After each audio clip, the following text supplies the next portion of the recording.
भारत सरकार का, राज्य सरकार का बहुत बड़ा कार्यक्रम स्वच्छ भारत मिशन इस समय चल रहा है।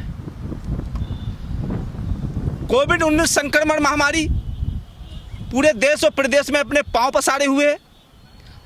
हम लोगों का काम मूल रूप से गांव में साफ सफाई के लिए होता है, लेकिन लगभग 150 ग्रामीण सफाई कर्मचारी ऑफिसों में बाबूगिरी कर रहे हैं, घरों में मालीगिरी कर रहे हैं, गाड़ी चलाकर अधिकारियों की और बाबू की ड्राइवरगिरी कर रहे हैं। ऐसे 150 कर्मचारियों को उनके तैनाती राजस्व ग्रामों में साफ सफाई के लिए भेजा जाए।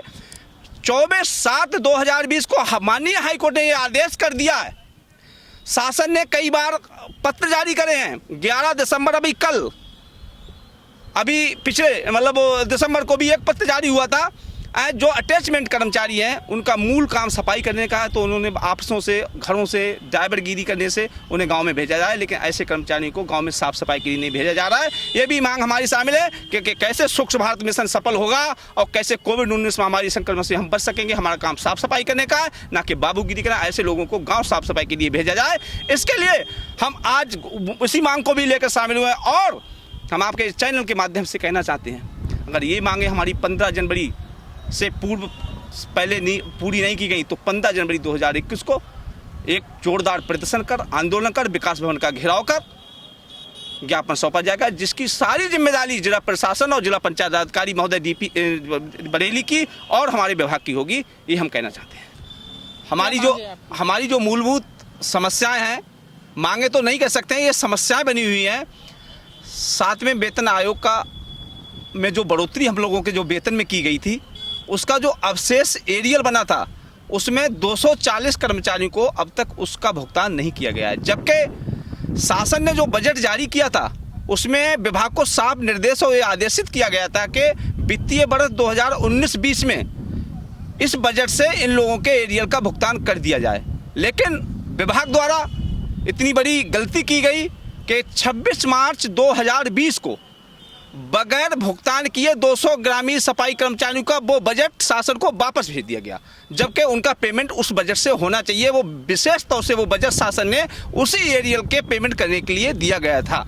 हम बराबर ये मांग कर रहे हैं, वो 240 कर्मचारी लगभग हमारे बचे हैं, उनका पेमेंट एरियल का भुगतान 7वें वेतन आयोग के एरियल का अवशेष एरियल का भुगतान किया जाए, लेकिन विभाग द्वारा नहीं किया जा रहा है। इसलिए भी हम लोग एकत्र होकर आज ज्ञापन पुनः सौंप रहे हैं।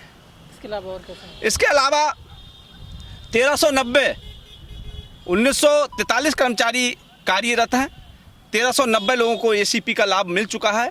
एसीपी का लाभ प्रथम वेतनमान प्रोन्नति 10 वर्ष की शासकीय सेवा करने के बाद ये वेतन की बढ़ोतरी की जाती है। ये सभी सरकारी शासकीय व्यवस्था के कर्मचारियों के लिए लागू है। हम लोगों के लिए 12 वर्ष के बाद, किसी को 11 वर्ष के बाद एसीपी का लाभ दिया गया, तो वो 10 साल से 1 साल ओवर होने के बाद, ज़्यादा होने के बाद वो 1 साल का वो एरिया बनता है, वो एसीपी अवशेष एरिया कहलाता है।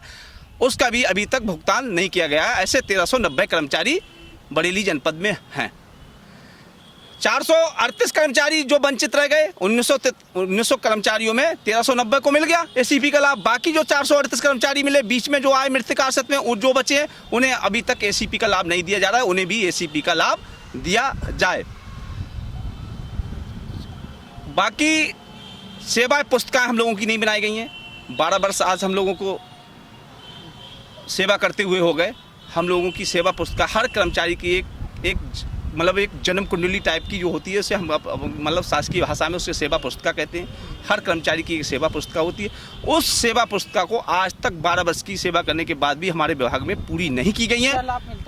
उससे सेवा पूरा हमारा रिकॉर्ड होता है, कौन सी तारीख को हमने नौकरी की, क्या हमारी वेतन वृद्धियाँ हुई, क्या पूरी एंट्रियाँ जो होती हैं हमारी लेखा जोखा पूरी नौकरी की कर्मचारी का, उसकी सेवा पुस्तिका में दर्ज किया जाता है। वो अभी पूरा नहीं की गई हैं। बराबर हम ये मांग करें हमारी सेवा पुस्तिकाएँ पूरी की जाएँ। इसलिए भी हम लोग आज उसी में मांग को लेकर भी हम लोग ज्ञापन सौंपने जा रहे हैं। उसके बाद अगर किसी कर्मचारी पर कोई कार्रवाई होती है, सस्पेंड हो गया या उस पर नोटिस जारी की कार्रवाई हुई, तो उस पर अस्थायी रूप से 1 साल को वेतन वृद्धि उसकी रोक दी जाती है 1 साल के लिए। ये आपकी एक वेतन वृद्धि, साल में जो वेतन वृद्धि की जाती है तो वो वेतन वृद्धि उसे नहीं मिलती है, जिसकी रोक दी जाती है अस्थायी रूप से 1 साल के लिए।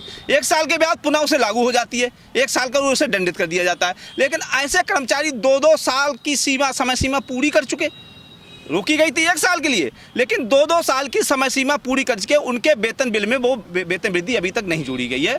ये भी मांग इसमें शामिल है। कितने अब लगभग हमारे मतलब संपर्क में, संगठन के संपर्क में जो लोग आए हैं जिन्होंने शिकायतें की हम लोगों से, ऐसे 20 कर्मचारी हैं और विभाग द्वारा अगर 1900 कर्मचारी में इसकी छटाई की जाए तो मैं समझता हूँ 150 कर्मचारी इस टाइप के होंगे जिनकी अस्थायी रूप से रोकी गई वेतन वृद्धियों को लागू नहीं किया जा रहा है।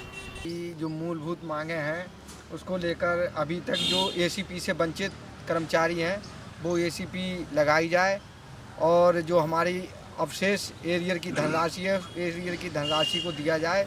इन्हीं मांगों को लेकर हम माननीय जिलाध्यक्ष श्री रामलाल कश्यप जी के नेतृत्व में आज मीटिंग कर रहे हैं। ज्ञापन किसे देंगे? श्रीमान जिला पंचायत राज अधिकारी महोदय। मेरा नाम राजेश कुमार वाल्मीकि है, मैं संगठन के जिला महामंत्री हूँ। हमारी मांगें, एक तो जो बचे हुए हमारे एसीपी से वंचित कर्मचारी हैं उनको लेकर है, और एसीपी का हमारा कुछ एरियर बनता है वो भी हमारा काफ़ी टाइम से पड़ा हुआ है, उसके लिए भी हमारी एक मांग इसमें है। और तीसरी मांग हमारी जो है इसमें जो अवशेष वेतन है लोगों की जो रुकी हुई तनख्वाहें हैं उनको लेकर चल रहा है। Number 1 Bithri Chainpur, number 2 Mirganj, number 3 Kyara, number 4 Baheri, number 5 Dhamkhoda, number 6 Fatehganj, number 7 Alampur Jafrabad, number 8 Ramnagar, number 9 Majgama, number 10 Nawabganj, number 11 वो क्या नाम है शेरगढ़, नंबर 12 तुम्हारा धमखोदा, और नंबर 13 भतपुरा, और नंबर 14 भुता, नंबर 15 फरीदपुर। 15 ब्लॉक